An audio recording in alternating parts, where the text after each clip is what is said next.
The control tower lit up in chaos as a warning siren blared. On the radar, a fast-moving blip appeared, racing toward the base at impossible speed. "What is that?" the commander shouted, eyes wide as the dot grew closer. No transponder, no clearance, just a streak cutting across the sky like it owned it. Everyone inside scrambled, unsure if it was friend or enemy. Then a voice came over the radio, steady and calm. "This is Captain Jordan Cross, requesting permission to land." The room froze.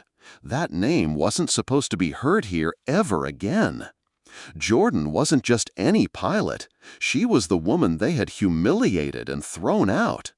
Now, somehow, she was flying the most advanced fighter jet in the world, and she was bringing it right back to the people who swore she'd never touch the skies again.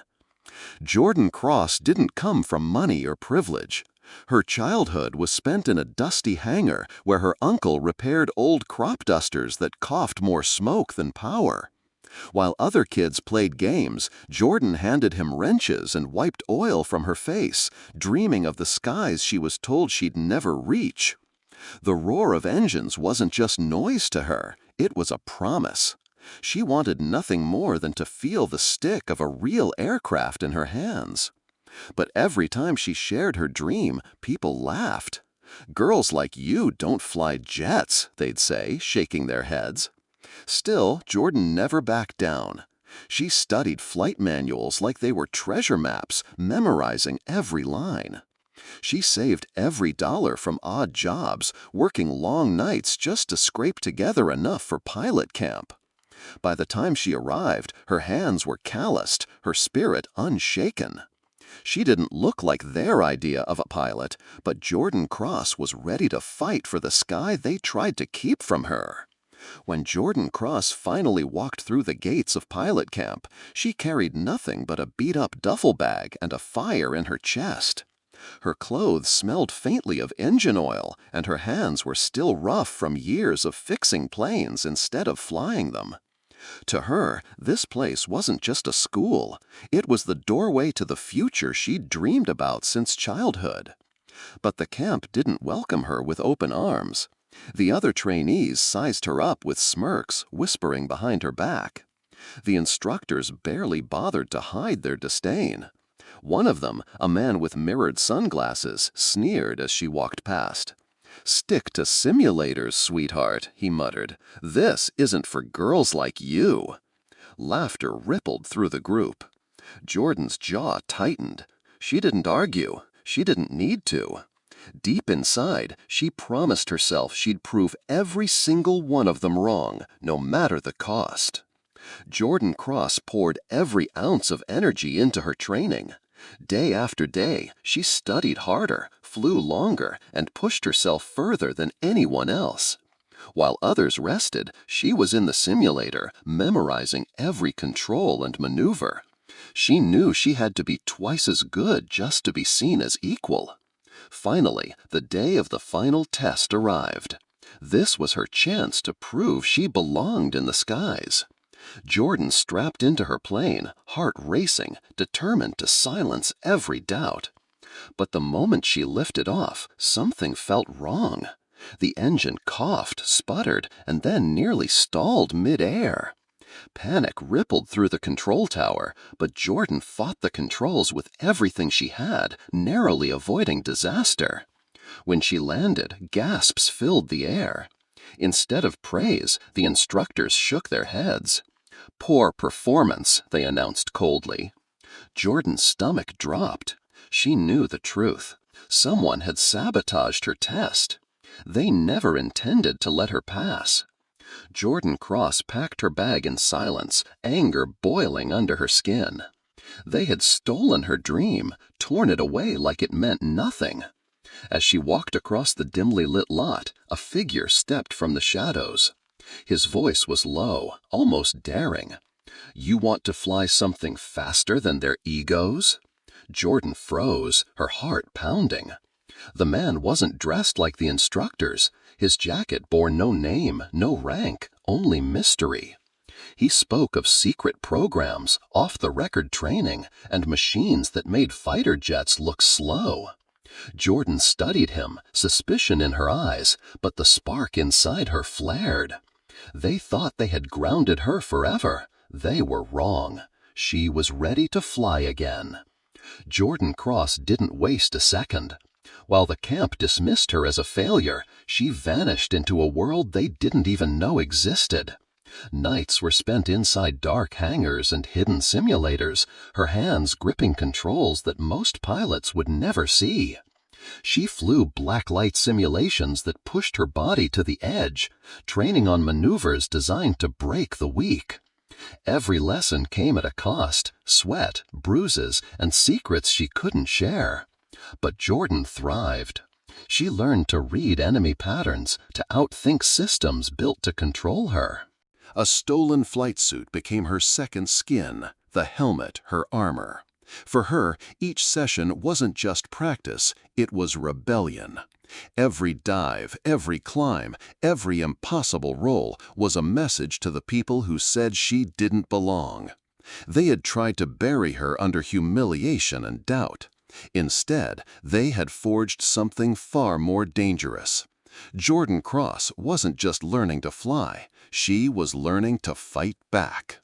At the camp, one name was always praised above the rest: Captain Ryan Mitchell. He was the golden boy, the one instructors treated like a future legend. His uniform was spotless, his smile full of arrogance. When Jordan Cross was dismissed, he didn't hide his amusement. "Flying takes real talent," he said with a smirk, "not whatever you were trying to do." Laughter followed his words like a chorus. Mitchell bragged endlessly about his upcoming F-22 demo, telling anyone who would listen that he was born to command the skies. Jordan clenched her fists, fury burning deep inside. She had seen pilots like him before, handed everything, doubting anyone who didn't fit the mold. But she wasn't going to argue with him. She didn't need to, because while Mitchell polished his image for the spotlight, Jordan was preparing for something far greater. Soon, he would learn what real flying looked like. The night before Captain Ryan Mitchell's big F-22 demo, the base was quiet. Floodlights glowed over the runway, and guards made their usual rounds. But by morning, panic swept through the camp. Jordan Cross was gone, and so was Mitchell's jet. Alarms rang across the base as soldiers scrambled, shouting orders and scanning every hangar. Mitchell stormed into the control room, his face pale with rage. "Find it," he barked. "Find her." Radar screens flickered, but nothing appeared in range. It was as if the fighter had vanished into thin air.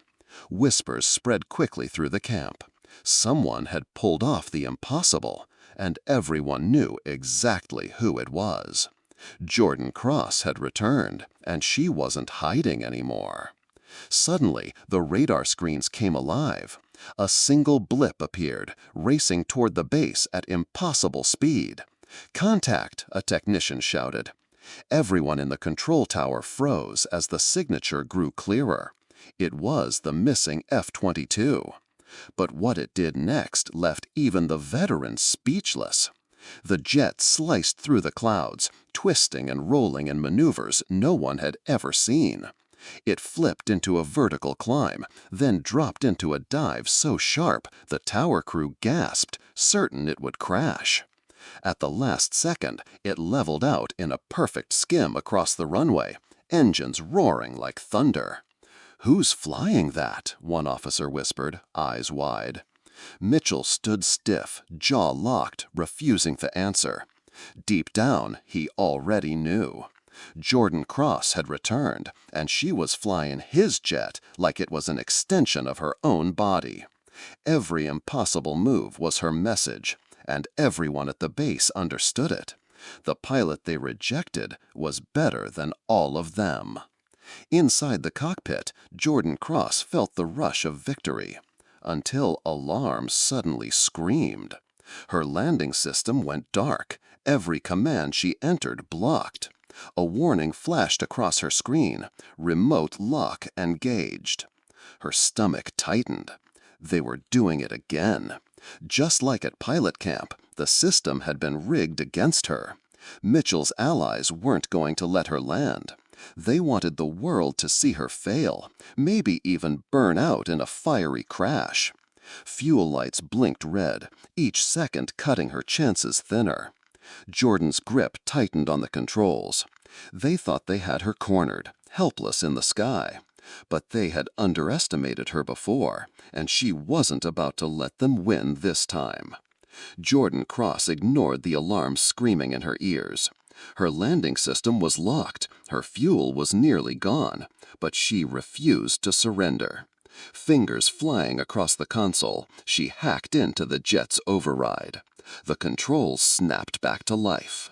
With a roar, the F-22 shot upward into a vertical climb, engines howling like thunder. Gasps echoed through the tower as she twisted the jet into a flawless maneuver, dropping it back toward the runway. At the last second, she leveled out, hovering low with perfect control. The fighter touched down in a smooth, screaming hover that sent dust and debris swirling across the camp. The canopy hissed open. Jordan removed her helmet, her eyes locking on Ryan Mitchell's pale face in the crowd. A smirk tugged at her lips as she spoke loud enough for everyone to hear. "Still think I can't fly?" Silence followed. Then awe. She had just done the impossible. The moment Jordan Cross stepped off the jet, military police rushed forward. Handcuffs clicked around her wrists as officers barked orders. To the commanders, she was a criminal who had stolen their prize fighter. But to the recruits watching, she was something else entirely. Lined up along the runway, they stood tall, their eyes locked on her with respect. Some even saluted. They had just witnessed what true courage looked like. Jordan hadn't only flown the jet, she had shattered the limits they had been told to obey. As the MPs led her away, Mitchell's proud image lay in ruins. But Jordan didn't look back. She didn't need to. Because she had proven the truth. She wasn't just good enough. She was unforgettable.